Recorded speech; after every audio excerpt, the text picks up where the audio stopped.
नमस्कार दोस्तों, मेरा नाम है हरीश कुमार साहू। मैं आप लोग को कक्षा 10वीं का गणित पढ़ा रहा हूं।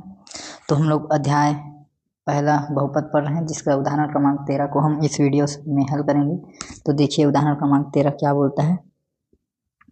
तो उदाहरण क्रमांक 13 बोल रहा है कि क्या, ठीक है, पूछ रहा है क्या x ऋण 2, ठीक है, ये क्या है, कोई भी बहुपद है, इसको बहुपद px का एक गुणनखंड है। ये पूछ रहा है कि क्या x ऋण 2 बहुपद px का गुणनखंड है। ठीक है, क्या बोल रहा है, ये x ऋण 2 को पूछ रहा है कि क्या इसका गुणनखंड है। ठीक है, तो ये किससे बनेगा, तो ये बनेगा जो गुणनखंड, अभी इससे पहले वाले वीडियो में देखना, गुणनखंड प्रमेय। ठीक है, तो इसका ना विलोम वाले से बनेगा ये, क्योंकि विलोम वाले में हम लोग को क्या सिद्ध करना रहता है कि शेष फल बराबर 0। ठीक है, ये हमें बताना रहता है। तो विलोम वाले में और हम लोग क्या करते हैं, किसको लेके आगे बढ़ते हैं, तो हमारे पास एक कथन होता है कि भाज्य का गुणनखंड भाजक होता है। ठीक है, ये हमारे पास पहला कथन होता है, इसको हम लोग लेके आगे बढ़ते हैं और ये शेषफल को 0 दिखाते हैं, किसमें, ये विलोम वाले में। तो इस प्रकार से हम ये इसको बनाएंगे। ठीक है, तो इसको हम लोग मान के चलेंगे कि ये क्या है, भाजक है, और ये क्या है, एक भाज्य है। ठीक है, तो ये पहला टर्म ये पूछ रहा है कि क्या भाज्य का गुणनखंड भाजक होता है। ठीक है, तो अगर भाज्य का गुणनखंड भाजक होता है तो उसके लिए क्या होना चाहिए, शेषफल 0 आना चाहिए। ठीक है, तभी भाज्य भाजक का गुणनखंड हो। यहाँ पे लिख सकते हो कि भाजक यदि भाज्य का गुणनखंड होगा तब शेषफल हमेशा 0 होता है। ठीक है, इसे आप लिख सकते हो।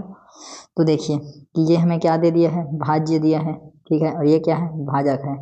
तो इन दोनों का एक गुणनखंड, ठीक है, तो कोई भी एक गुणनखंड रहेगा तो x बराबर 2 रखने पर शेषफल 0 होना चाहिए। अब ये पता कैसे चला कि हम x बराबर 2 रखेंगे तो शेषफल 0 होगा।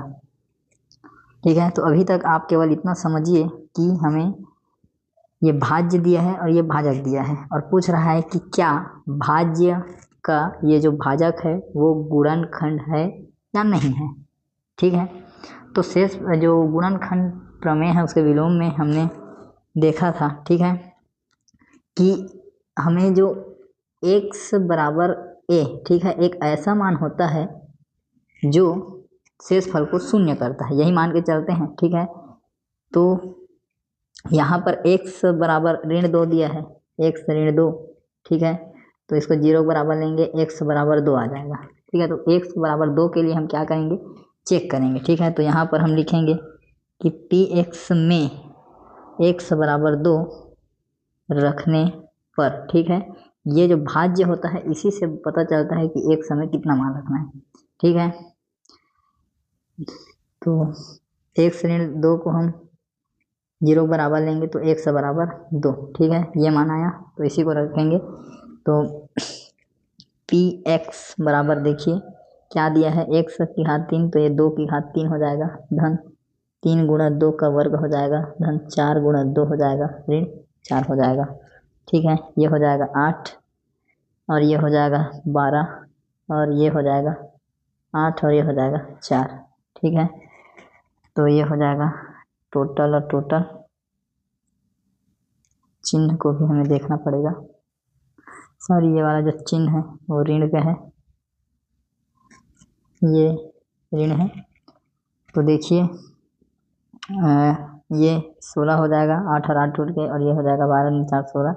तो 16 धन 16 और ऋण 16 क्या हो गया, कट गया, क्या मिला, 0। और यहाँ पे x की जगह में 2, तो p2 बराबर 0 मिल गया। ठीक है, ये जो बहुपद है, ठीक है, ये x बराबर 2 रखने पर क्या है, x बराबर 2 के लिए क्या है, 0 हो जाता है। ठीक है, तो जब शेषफल 0 हो गया ठीक है, तो हम कह सकते हैं शेषफल कब शून्य होता है। ठीक है, यहाँ पे लिख दो कि हमें ज्ञात है कि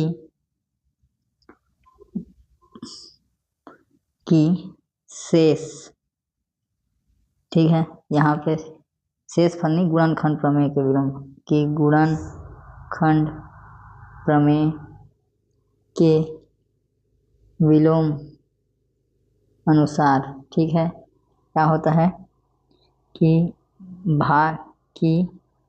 यदि भाज्य का गुणनखंड भाजक हो तो शेषफल शून्य होता है। ठीक है, तो यहाँ पर जो पूछा है कि क्या x ऋण 2 बहुपद px का गुणनखंड है, तो जो शेषफल आया वो क्या आया, शून्य आ गया। ठीक है, इसीलिए हम बोल सकते हैं कि जो गुणनखंड प्रमेय का विलोम है, ठीक है, उसमें स्पष्ट बोला गया है कि शेषफल यदि शून्य होता है तो भाज्य जो भाजक होगा, भाज्य का गुणनखंड होता है। ठीक है, ये इस प्रकार से बोला गया है। ठीक है, तो जब शेषफल 0 आ गया तो ये सिद्ध हो गया कि ये जो भाज्य है x ऋण 2, ठीक है, वो ये px का गुणनखंड है। ठीक, तो ठीक है दोस्तों, उम्मीद करता हूँ आपको समझ में आया होगा। मिलते हैं अगले वीडियो में, तब तक के लिए जय हिंद, वंदे मातरम।